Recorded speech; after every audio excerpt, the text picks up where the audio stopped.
ప్రార్థన చేయాలా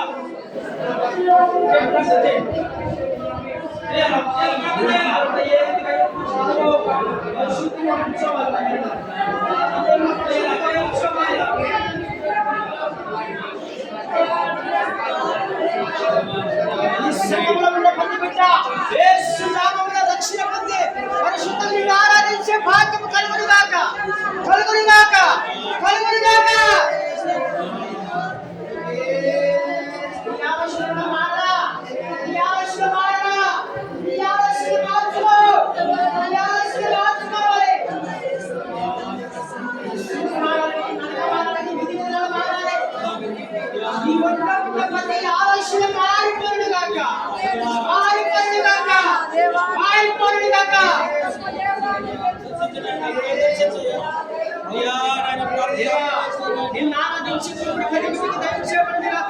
నీకు ఇష్టంగా నీకు దగ్గరగా లోపల కృపనే ప్రతి వ్యక్తిగా ఉండబడును గాక, ప్రతి యవనస్తునిగా ఉండబడును గాక.